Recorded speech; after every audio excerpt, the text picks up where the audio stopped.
Yes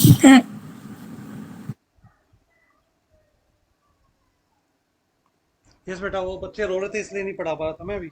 अब पढ़ा रहा हूँ।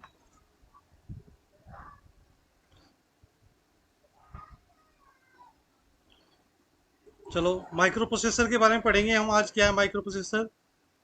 Earlier day the computer CPU used to occupy large room और मल्टीपल कैबिनेट्स। पहले के जो कंप्यूटर होते थे उसमें जो सीपीयू होता था वो बहुत बड़ी मात्रा, बहुत बड़ा मतलब स्पेस ऑक्यूपाई करता था। और कैबिनेट भी मल्टीपल लगानी पड़ती थी हमें। ठीक है, यानी कि जो आपने देखी होगी सीपीयू, पूरा बड़ा सीपीयू नहीं था वो, कैबिनेट बॉक्स जैसा, वो कई लगाने पड़ते थे हमें। However, फिर भी with advancement in technology, the physical size of CPU has reduced and it is now possible to place a CPU on a single microchip only. Advancement होने की वजह से हम सीपीयू को अब क्या कर पा रहे हैं, एक छोटी सी चिप के ऊपर ही इंस्टॉल कर पा रहे हैं। A processor CPU which is implemented on a single microchip is called microprocessor. ऐसा सीपीयू जिसमें हम प्रोसेसर को एक सिंगल चिप के ऊपर इंप्लीमेंट कर देते हैं, वो हमारा क्या कहलाता है? Microprocessor. माइक्रो प्रोसेसर की डेफिनेशन आ जाए तो क्या लिखोगे? Processor which is implemented on a single microchip is called as microprocessor. अगर किसी को समझ में ना आए तो आप तुरंत अपना माइक ऑन करके मुझसे बात कर लेना उसी time. On a single chip it called microprocessor. Now day almost all the CPU are microprocessor. जितने भी सीपीयू हैं आजकल वो सारे माइक्रो प्रोसेसर हैं भाई। Hence, the term are used synonymously for practical purpose. Microprocessor is a small size electronic component inside a computer that carries out the various tasks involved in data processing as well as arithmetic and logical operations. Microprocessor एक small size electronic component होता है जो computer के अंदर ही fit होता है, और वो कैरी आउट करता है अलग अलग तरह की प्रोसेसिंग, जैसे अर्थमेटिक हो गई या लॉजिकल ऑपरेशंस हो गई। These day a microprocessor is built over an integrated circuit. ठीक है, आजकल जो माइक्रो प्रोसेसर है वो एक सिंपल सिंगल इंटीग्रेटेड चिप के ऊपर ही प्लेस किया जा रहा है। मिलियंस ऑफ स्मॉल कंपोनेंट्स, उसमें जो मिलियंस ऑफ स्मॉल कंपोनेंट्स होते हैं इलेक्ट्रॉनिक, जैसे रजिस्टर हो गया, ट्रांजिस्टर्स हो गया, डायोड्स हो गया, उसको हम एक ही चिप के अंदर उसकी वर्किंग डाल देते हैं। Micro processor have evolved over time in terms of their increased processing capability, decreasing physical size and reduced cost. Micro processor धीरे धीरे क्या हुआ है, इवॉल्व हुआ है। मतलब जो कमी पहले थी उसको अलग अलग जनरेशन में सोल्व किया गया है। अब इंक्रीज होगी प्रोसेसिंग कैपेबिलिटी, डिक्रीज हुआ उसका फिजिकल साइज, और कॉस्ट भी उसकी रिड्यूस हुई है। Currently available microprocessor are capable of processing millions of instructions. आजकल जो माइक्रो प्रोसेसर आ रहे हैं वो मिलियंस ऑफ इंस्ट्रक्शंस को एक सेकंड में प्रोसेस कर सकते हैं। Table 1.2 lists different types of microprocessor along with their generations, time period and underlying technology since their inception in early 1970s। ठीक है, 1970 से ये आए थे भाई।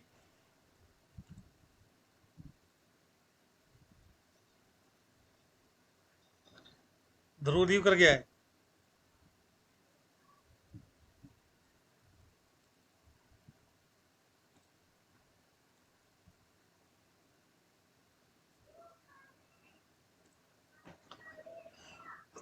सो बेटा ये जनरेशन है। फर्स्ट जनरेशन जैसे 1971 से 73 थी। चिप जो टाइप था LSI, large scale integration. Word size था 4 और 8 बिट।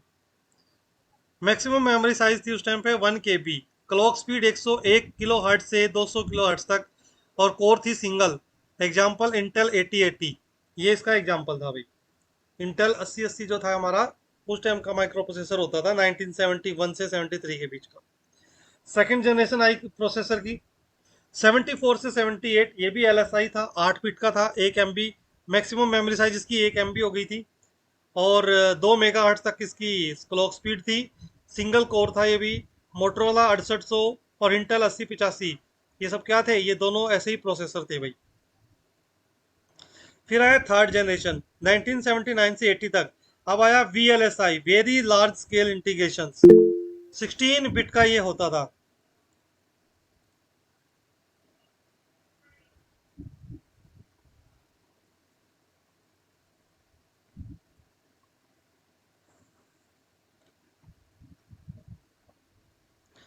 और 16 बिट का होता था। इसकी जो मैक्सिमम मेमोरी साइज जो थी बेटा, वो 16 बिट हो गई यहाँ पे अब। 1 MB से सीधा 16 बिट, 16 MB सॉरी। और 8 से डबल हो गया 16 MB, 16 बिट का। और मैक्सिमम मेमोरी साइज हो गया इसके अंदर 16 MB, 16 गुना बढ़ गया यानी ये। क्लॉक स्पीड 4 मेगाहर्ट्ज से 6 मेगाहर्ट्ज हुई है। सिंगल कोर था, इंटेल 8086। अब ये कोर क्या होता है? मान लो एक बॉक्स है, उस बॉक्स के अंदर छोटी सी चिप रखी जाती है, उसको हम कोर बोलते हैं। ठीक है। वो जो कोर है, वो इनपुट का भी काम करती थी और आउटपुट का भी काम करती थी। आजकल जो प्रोसेसर आए उसके बाद में ड्यूल कोर आया, फिर क्वाड कोर आ गया, हेक्सा कोर आ गया, और अब ये ऑक्टा कोर आ गया है। अब ये कोर वाला सिस्टम ही खत्म हो गया है। ठीक है। अब ये i3 i5 इस तरह के आ गए हैं। चीज वही है, उसके अंदर नाम चेंज हो गया है। अब सिंगल कोर में क्या होता था, इनपुट और आउटपुट दोनों एक ही से होती थी, दोनों एक ही लाइन थी उसके लिए। तो सीपीयू बिजी हो जाता था ज्यादा, जिससे उसकी स्पीड में फर्क पड़ जाता था। अब जब ड्यूअल कोर प्रोसेसर आया, तो उसमें क्या हुआ, एक चिप एक साइड में तो इनपुट जाएगी और दूसरी साइड में आउटपुट जाएगी, तो दोनों में ये काम बढ़ जाता था, उससे थोड़ी स्पीड बढ़ जाती थी। फिर आया फोर्थ जनरेशन, 1981 से 1995। ये भी वेरी लार्ज स्केल इंटीग्रेशन था। 32 बिट का प्रोसेसर हो गया यहाँ पे, वर्ड साइज जो 32 बिट हो गई। ठीक है। यानी कि 32 बिट का प्रोसेसर हो गया अब। और मैक्सिमम मेमोरी साइज इसके अंदर 4 GB चली गई भाई, 16 MB से सीधा 4 GB। अप टू 133 मेगा इसकी क्या थी, क्लॉक स्पीड। ये भी कोर सिंगल था। एग्जाम्पल इंटेल 386 और मोटरोला 68030, ये इसके एग्जाम्पल थे। ये कंपनी के आते थे उस टाइम पे इस मॉडल के नाम पे। फिर आई फिफ्थ जनरेशन से लेके टिल डेट, यानी कि आज तक सुपर लार्ज स्केल इंटीग्रेशन आई है। 64 बिट का है और 64 बिट इसकी मैक्सिमम मेमोरी साइज हो गई है। 533 मेगा से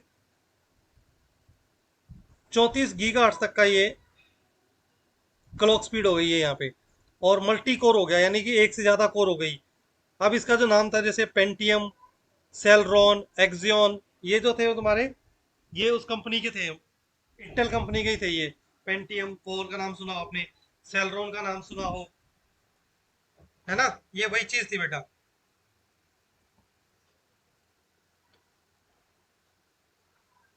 ये कुछ प्रोमिनेंट एग्जांपल्स इंक्लूड किए गए इसमें, जो मतलब ज्यादातर चल रहे हैं स्टार्टिंग से लेके अब तक। Microprocessor are classified on the basis of different features which include,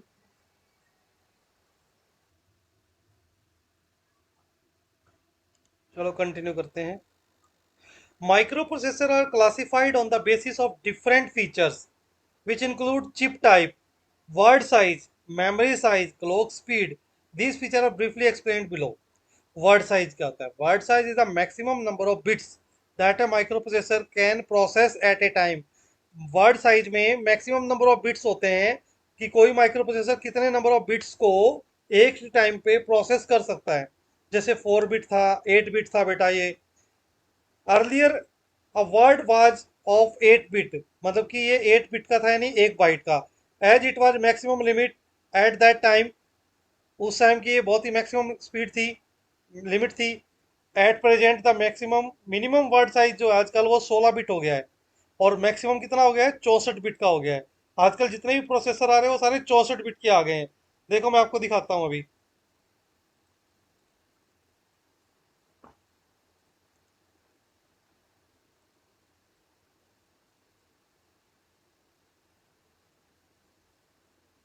देखो मेरे कंप्यूटर में जो सीपीयू लगा हुआ है, देखो ये कितने उसका है। देखो ये रहा, इंटेल का i3 सीपीयू लगा हुआ है मेरे कंप्यूटर में, 2.59 गीगा हर्ट्ज तक। ठीक है।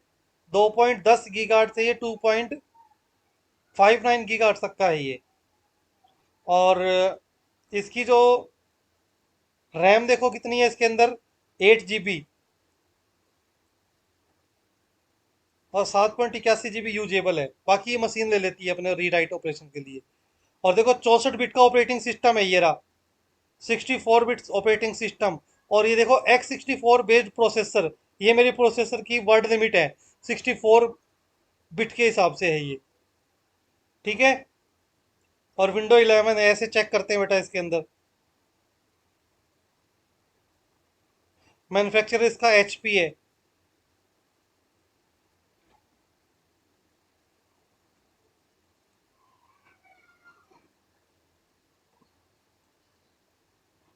उसके बाद आता है memory size. Depending upon the word size, the size of RAM varies. अब जो वर्ड साइज है उसी के हिसाब से हमारी जो रैम है बेटा वो वेरीज करेंगी, ठीक है। यानी डिफरेंट डिफरेंट हम रैम को यूज करेंगे। जैसे initially RAM was very small, 4 MB की थी, ड्यू टू 4 और 8 बिट वर्ड पर साइज। 4 या 8 बिट की वर्ड की वजह से हम कितने यूज करते थे, सिर्फ 4 MB की रैम सफिशिएंट थी हमारे लिए। As word size increase to 64 bit, it has become feasible to use the RAM up to 16 hexabyte, ठीक है। 16 हेक्साबाइट की रैम को भी ये सपोर्ट कर सकता है, क्योंकि 64 बिट का प्रोसेसर हो गया अब हमारा। Clock speed, computer have an internal clock that generate pulse signals at regular interval of time. Computer के अंदर एक इंटरनल क्लॉक होती है बेटा, दो क्या जनरेट करती है, सिग्नल को जनरेट करती है, पल्स भी बोल सकते हैं सिग्नल को।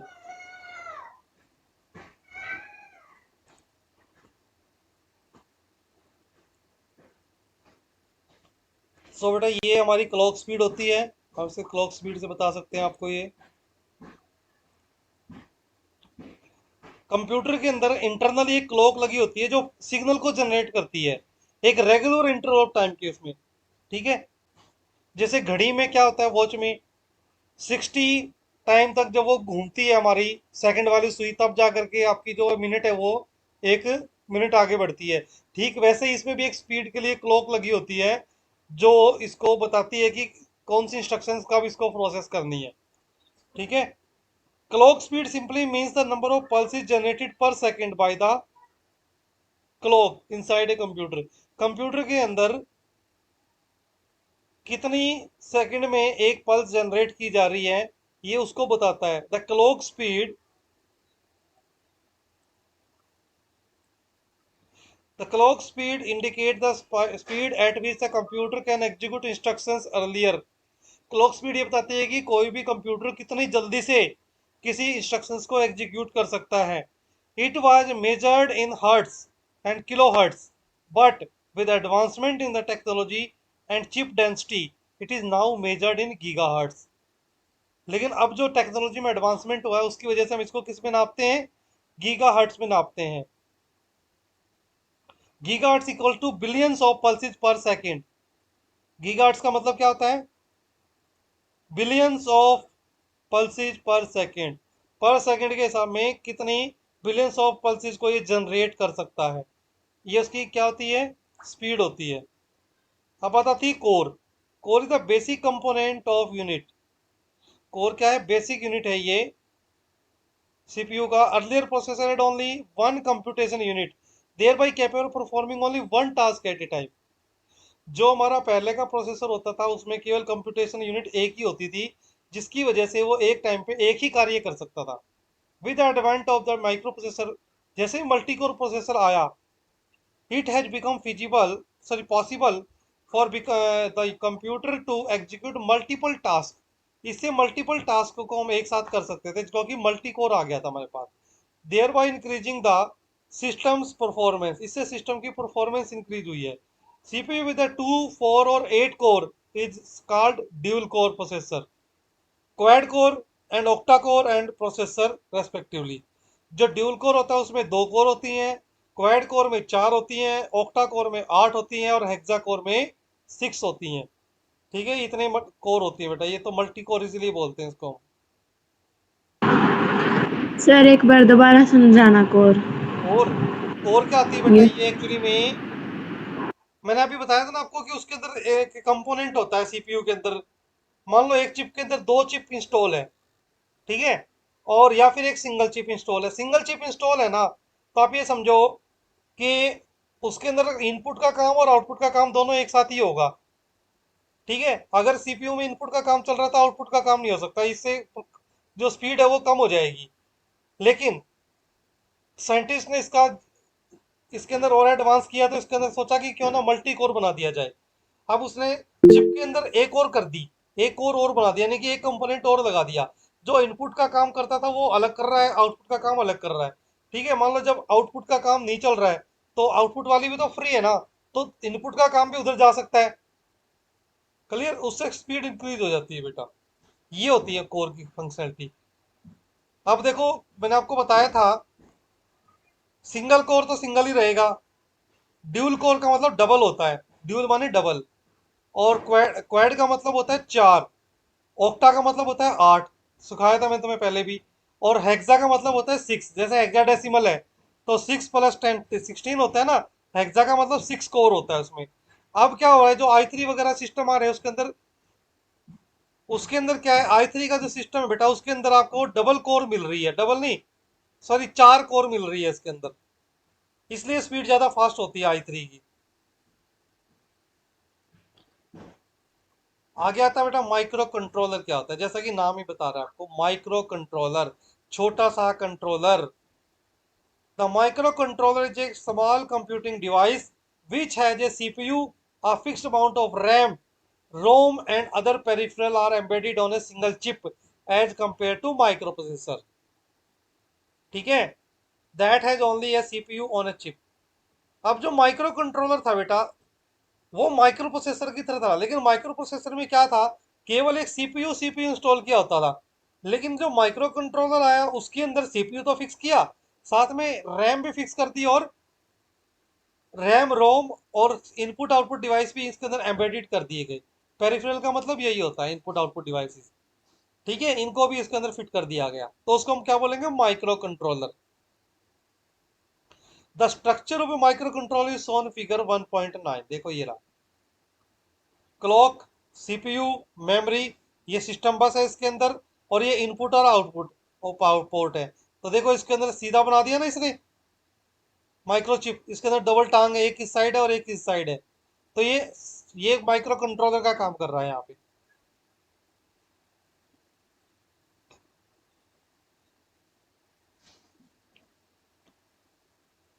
माइक्रो कंट्रोलर कह रहा है आजकल कहाँ कहाँ आ रहा है, digital camera, pen drive, remote controller, microwave और few examples of micro controller. ये जितने भी अभी मैंने आपको एम्प्लॉयज बताए हैं, सभी के अंदर माइक्रो कंट्रोलर लगा हुआ है बेटा। As this they are designed for specific task. और जो माइक्रो कंट्रोलर है ना, वो एक स्पेसिफिक टास्क के लिए बनाया जाता है, वो एक ही काम करता है। As these are design for specific task only, hence their size as well as cost is reduce. उसका साइज भी छोटा होता है, और साइज भी कम होता है, और उसकी कीमत भी कम होती है बेटा। Because of very small size of the microcontroller, it is embedded in another device or system to perform specific functionality. Size इसका छोटा होने की वजह से इसको किसी भी सिस्टम में एम्बेडेड किया जा सकता है। ठीक है, और उसकी फंक्शनैलिटी जो है वो सिंगल है, स्पेसिफिक फंक्शनैलिटी है। For example, microcontroller in a fully automatic washing machine is used to control the washing cycle without any human intervention. आपने जो फुली ऑटोमेटिक मशीन देखी है ना, उसके अंदर क्या होता है, उसके अंदर ये माइक्रो कंट्रोलर लगा होता है बेटा। जबकि सेमी वाली क्या होती है, उसमें मैनुअल होता है ये सिस्टम, वो एनालॉग सिस्टम को सपोर्ट करती है जो सेमी ऑटोमेटिक होती है। जबकि फुली ऑटोमेटिक में ये माइक्रो कंट्रोलर लगा होता है, सारे काम यही करता है। अगर उसमें सरफ भी कम हो गया तो तभी ये बोल के बता देगी चिप आपको कि इसके अंदर सरफ कम है और डालो, ऐसा आपको एरर दे देती है। वो पानी कम होता है तो उसका भी एरर दे देगी। The cycle start with filling of water, after which the cloth are soaked and washed. Thereafter the water is drained and cloth are spin dry. कहता है कि पानी डालो उसके अंदर, पहले साइकिल में डाल दिया आपने, उसके बाद सरफ डाल दिया, वो सीधी घुमेगी उसको, स्पिन करके उसको साफ कर देगी, और फिर उसका जो पानी है ऑटोमेटिकली उसको ड्रेन भी कर देगी। फिर नया पानी लेगी, उससे उसको कपड़े को जैसे निचोड़ेगी, और फिर उसको स्पिन करके दोबारा सुखा देगी।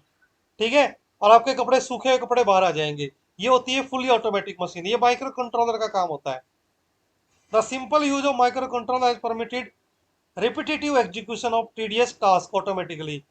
जो माइक्रो कंट्रोलर का जो काम होता है, वो ऐसा काम जिसको ह्यूमन करने में प्रॉब्लम क्रिएट करता है, मानो जैसे उसको बार बार एक ही काम दिया जाएगा, रिपीटेटिव वर्क दिया जाएगा, तो वो बोर हो जाएगा, जिसकी वजह से वो क्या करेगा, उसको छोड़ देगा। लेकिन माइक्रो कंट्रोलर क्या है, ऐसे काम को बहुत आसानी से कर सकता है और बिना किसी ह्यूमन इंटरवेंशन के, यानी कि मानव का हस्तक्षेप चाहिए ही नहीं उसको। इसीलिए वो क्या करता है, टाइम को बचा देता है। इसमें कोई डाउट है तो बताओ बेटा आपका।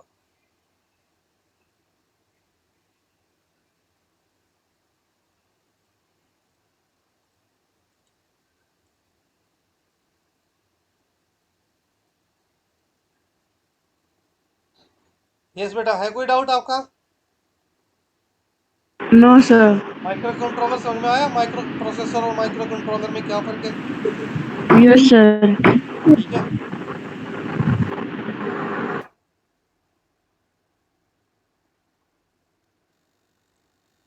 और पढ़ाऊं अभी आगे? देख लो सर। हाँ बताओ बेटा, आपकी कैपेसिटी, मेरी तो बहुत है कैपेसिटी, मैं तो पूरा चैप्टर भी पढ़ खत्म करा लेंगे। दूंगा। पढ़ लेंगे सर। अभी पढ़ना है और? यस सर, पढ़ लेंगे हम तो। मुस्कान से पूछ लो सर। बता भी मुस्कान बेटा। Yes sir. ओके। ये साइंस वाले बच्चों में ना पढ़ने की कैपेसिटी तो होती है आर्ट वालों से ज्यादा। Thank you sir.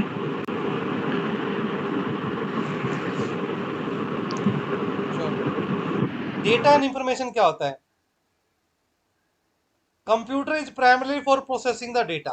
Primary function क्या है कंप्यूटर का? Primarily processing of the data, मतलब for processing the data.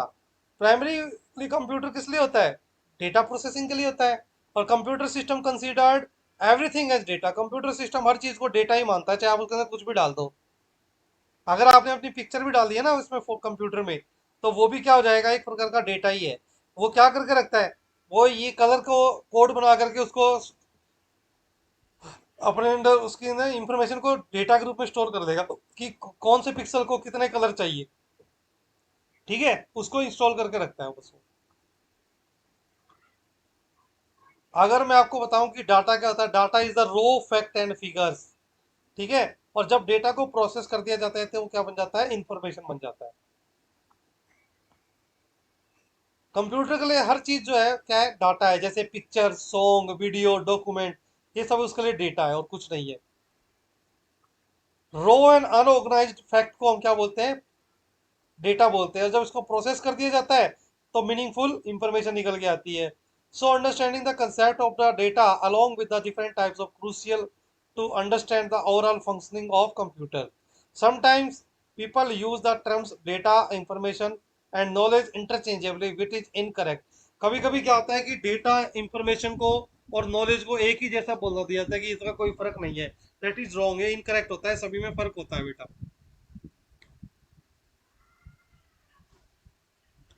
Data and its type. A computer system has many input devices which provide it raw data in the form of fact, concept and instructions. Computer system में बहुत सारे input आते हैं, उन सभी को हम क्या बताते हैं, रो डेटा बताते हैं भाई। Internally everything is stored in a binary form, क्योंकि इंटरनली क्या होता है, सारा डेटा 0 1 के फॉर्म में ही स्टोर होता है। But externally data can be input to a computer in the text form, consisted of English alphabet letters, numerals हो सकते हैं 0 to 9, या कोई सिंबल हो सकता है @ या हैश। तो data can be input in other language too. Data मतलब कि किसी दूसरी लैंग्वेज में कोई दूसरा इनपुट भी हो सकता है। और या फिर डेटा हम क्या, इनपुट को हम क्या बोल सकते हैं, कोई फाइल भी इनपुट करा सकते हैं। जब आप वो पढ़ोगे ना +2 में पाइथन लैंग्वेज, तब आपको पता लगेगा कि फाइल को कैसे इनपुट कराते हैं। पूरी पूरी फाइल को इनपुट करा दिया जाता है। The input data may be form from different sources. Input किसी भी अलग अलग सोर्सेज से आ सकता है, हैंस इसीलिए it may be in different format. For example in image is a collection of red, green और ब्लू पिक्सल्स। इमेज में क्या होगा, डेटा रेड, ग्रीन और ब्लू पिक्सल्स का कॉम्बिनेशन होता है। अब video is made up of frames. Video में क्या होता है, फ्रेम होता है। वीडियो कैमरा क्या करता है, एक ही टाइम पे मल्टीपल फोटोज को क्लिक करता है और फिर उसको एक साथ चलाता है। आपको लगता है कि मूविंग पिक्चर चल रही है, जबकि ऐसा नहीं होता, ये सिर्फ एक इल्यूजन होता है। and fee receipt is made of numeric and non-numeric character. Primarily there are three types of data बेटा, तीन प्रकार का डेटा होता है हमारे पास। जैसे कि पहला है बेटा स्ट्रक्चर्ड डेटा, ऐसा डेटा जो स्ट्रक्चर्ड के अंदर, जैसे ये रहा रोल नंबर, नेम, मंथ और अटेंडेंस इन दिस। तो ये सारा क्या है हमारा, ये सारा डेटा हमारा स्ट्रक्चर्ड है। जैसे रहा data which are follow a strict record structured and is easy to comprehend is called structured data. ऐसा डेटा जिसको हम इजीली कंप्रीहेंड कर सकते हैं वो हमारा क्या होता है, स्ट्रक्चर्ड डेटा होता है। Such data with pre specified tabular format, पहले से डिफाइन की गई या स्पेसिफाई की गई टेबुलर फॉर्मेट होता है ये, टेबल की फॉर्म में।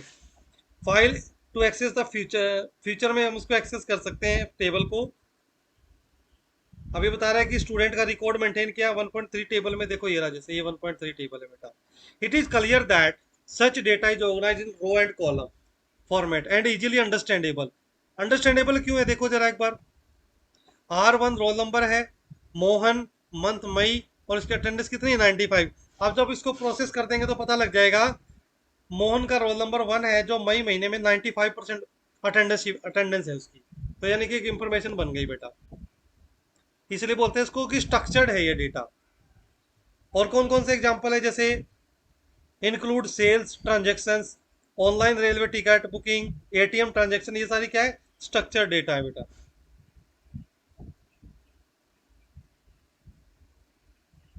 उसके बाद आता है अनस्ट्रक्चर्ड डेटा, ऐसा डेटा जो स्ट्रक्चर्ड नहीं है।